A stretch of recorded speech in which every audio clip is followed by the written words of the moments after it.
Chapter 13 The Time Trap. After a time, Mason rises and examines his prison. The walls, though cracked and lichened, are sturdy enough. The barred door is of metal and too strong to force. The ceiling and floor are also too strong to force.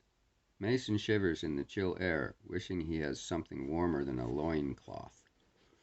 But the torch gives heat as well as light until it expires. In the darkness it is somehow harder to judge time, though Mason guesses it is nightfall when at last one of the beast men comes with food.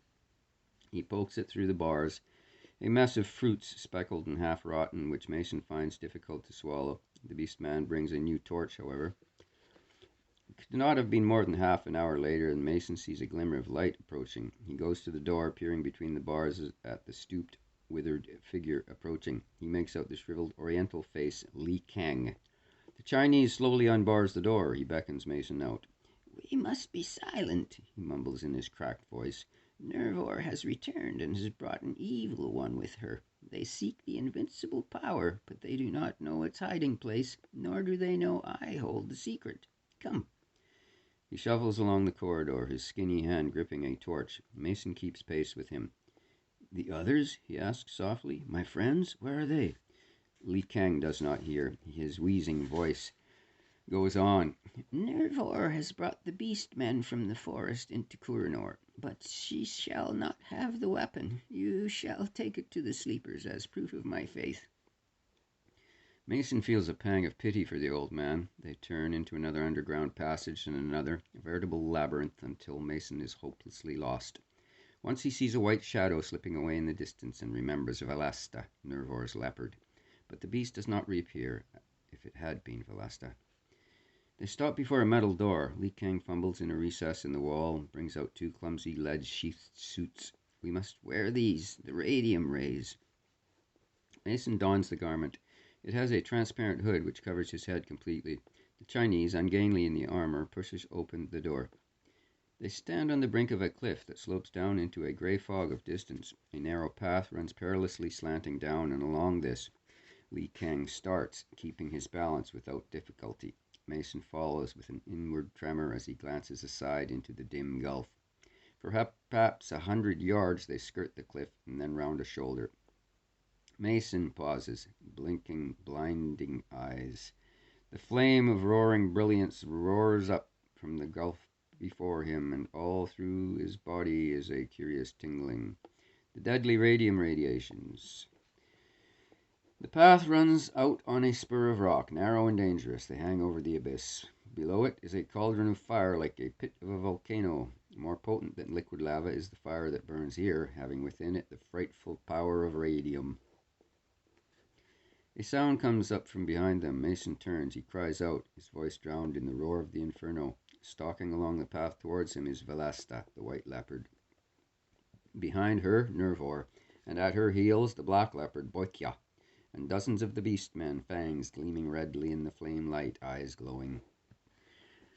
From Li Kang comes a cry so piercing that Mason hears it even above the thunder of the radium pit. The Chinese flings out an arm, gesturing Nervor back. The priestess laughs. Her silver hair floats unbound around her shoulders, half bared by her diaphanous black robe. She takes a step forward. Li Kang turns. He races out on the spur. On its end, he goes on hands and knees and then springs erect, gripping a metal box in his gloved hands. Before the watchers can move, Li Kang, gripping the box, has leaped out into the abyss.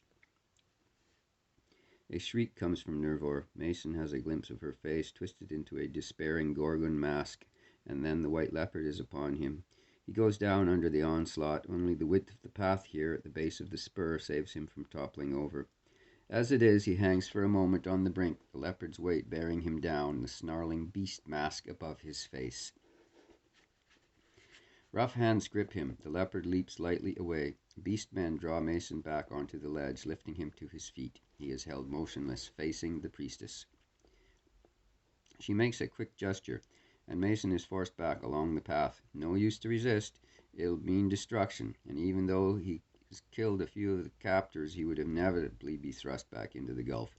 So Mason lets the beastmen prod him back to the metal door, where they strip the armor from him. Nervor's face is white. I have dared much, she whispers. Men do not live long above the radium pit. A little more and I would have died horribly. She shudders and runs white hands along her slender body. The white leopard muzzles her leg and is thrust aside by the black one. The priestess says, I thought Li Kang had a secret, and so I watched him, but he has destroyed the invincible power and himself with it. He is beyond my reach. But you are not, Kent Mason. A red blaze is in her jet eyes. We hold court tonight. Your three friends will die then, and you will die with them. She gestures. The beast man thrusts Mason forward. Silently, he lets himself be taken back along the interminable black corridor to his cell. But Norvor does not pause there. Up and up they go, until at last they emerge in the streets of Kuranur. In here, the priestess commands. Mason recognizes the building, the same one into which Li Kang has led him earlier that day. In the moonlight, its ruin was not evident. It seemed a veritable palace of enchantment, a symphony in marble.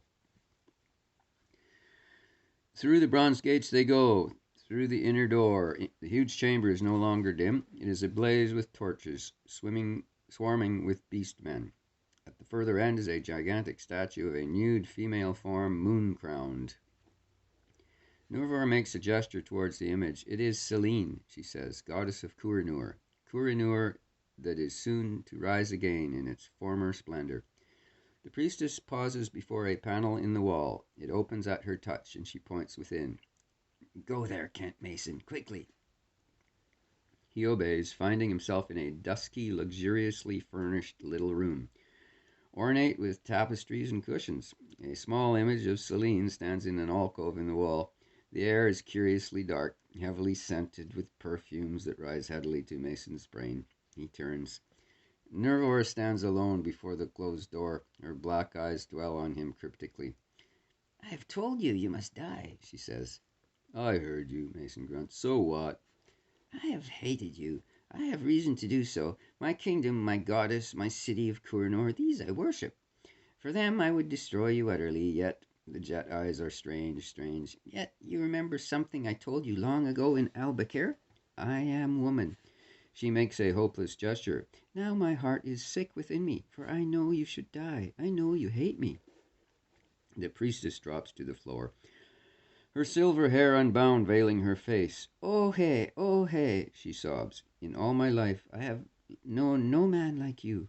There were the scientists like Li Kang and the barbarians of Albuquerque and Greder Klon and the beast men. I am woman, Kent Mason. I long for something I have never known, and that is love. Mason does not reply. The honey musk perfume is very strong. He feels oddly detached from his body, slightly drunk. He does not move when Nervor arises and comes towards him. She draws him down into the cushions. Cool hands are against his cheeks, a flame-hot mouth avid on his own, and the strange eyes are close. Once more Mason reads a message in them, a message of alienage. He draws back. You fear my eyes, Nervor whispers, but you do not fear my body. She stands up, her gaze hidden by long lashes. She fumbles at the fastenings of her black robe, lets it fall in a lacy heap about her ankles. Mason catches his breath at sight of the priestess's voluptuous body. His throat is suddenly dry and parched. Nervor sinks down again, her eyes closed. Her hands touch Mason's face, guiding his lips to her own.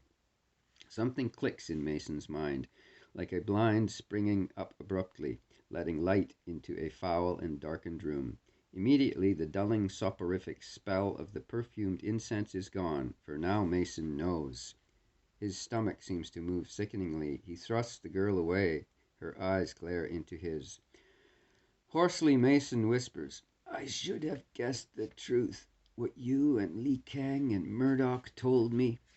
Nervor's lips were a scarlet wound in the pallor of her face. She shrills, You dare look at me like that? You dare? No, you don't like me to look at you now that I know. The scientists and their experiments, changing beasts into humans. Gosh! Mason is shuddering as he remembers the passion the girl's body had aroused in him. He goes on softly, unsteadily. You are the outcome of such an experiment, Nervor. You're not human. You were a beast. The priestess springs up, bosom heaving, fingers clawing. Aye, and what of that? They made me into a woman. Mason's face betrays his horror. He whispers scarcely audibly, What were you?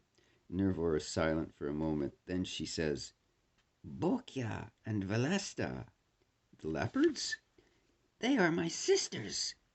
Her face contorts. Nervor springs to the door. She flings it open. From the great chamber beyond wells a deep-throated roar. She cries a command. Beastmen pour into the room and seize Mason. Too sick with repugnance to speak, he fights desperately until weight of numbers bears him down, the foul odor of the beastmen strong in his nostrils. Nervor stands above him, a statue of living evil. Then she says, You are proud of your humanity, Kent Mason.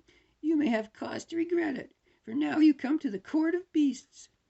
The huge chamber is filled with surging multitudes of silly. The statue Mason sees with three bound figures, Aleza, Murdoch, and Eric. Mason is dragged to the dais, flung down upon it. Two beastmen hold him motionless. Nervor stands beside him, his slim hand lifted. She cries something in the guttural language of the monsters. They roar a response. The verdict is death, the priestess says mockingly to Mason. First the girl. Prepare her, my people. She nods, and the beastman lifts the slim figure of Aleza, carries her to the midst of the horde. Shaggy bestial figures close around her. A scream breaks from the girl. Mason has a glimpse of rough hands loosening the cords, ripping the cloak roughly from Aleza. The girl is thrust upright, stands for a second staring wildly about her bronze hair falling about her white shoulders. She cries out and holds out imploring hands towards Mason. She takes a few steps towards him. The pack closes in, brutal hands mauling the girl's body. Cursing, Mason struggles with his captors. They hold him motionless, their binding arms tightening, shutting off his breath. Gasping and sweating, Mason forces himself to relax. Nervor screams a command. The beastmen draw back slowly. One of them throws Aleza's body over his shoulder and lopes towards the dais. The priestess points up.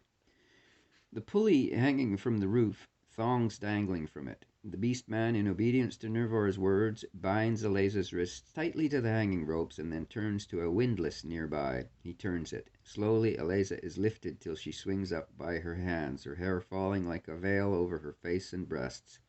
Up and up till her feet no longer touch the floor.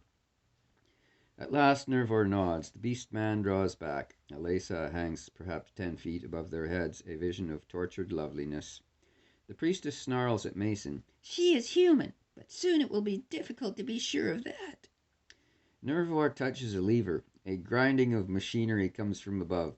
Staring up, Mason sees an arm of the image of Selene swing slowly down. God, is Aleza to be crushed to death between the metal hands of the idol?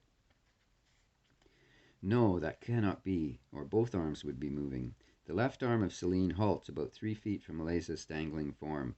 From the hand billows a jet of white cloud, and the girl screams in utter agony. Steam, live, boiling steam, hot enough to sear flesh from bone. Again Mason fights with his captors, and again they subdue him. The hissing from above stops. The steam has been on for only moments, but already Aleza's white body is flushed to a deep pink. The image's arm swings back and lifts. The other arm descends slowly with a ponderous creaking of gears. No steam issues from the metal palm, but Aleza's form writhes in pain, while a blast of chill air blows over Mason. The torture of boiling steam alternated with currents of icy frigid air. This would be no quick death for Aleza, but a lingering hell of torment unendurable. She is sobbing now softly, low moans of pain that make Mason feel sick and giddy. Nervor, he says urgently, for God's sake stop it. I'll do anything. You are too late, the priestess whispers. In her jet eyes is torture lust. On her face is stamped this cruelty of the beast. Her heritage, the leopard stigmata, is ruling now. Too late, Kent Mason. She shall die, and the others, but more quickly than you. Not for many moons shall you perish, and before you do, you shall know the deepest pits of pain. Eric snarls a lurid oath. Maison, cannot you get free? These cursed ropes are too strong for me. Murdoch's thin face is pale and grimy, a mask of hopelessness. They've destroyed the time ship, he calls. Gregor Clon wrecked it. Nervor touches the lever again. Once more the arm of the goddess begins its slow descent. But before the live steam can jet forth, there comes an interruption. Into the chamber, through the open bronze doors, drifts a shimmering, transparent ovoid, the time ship of the Master, and within it, Gredar Clon. End of chapter 13.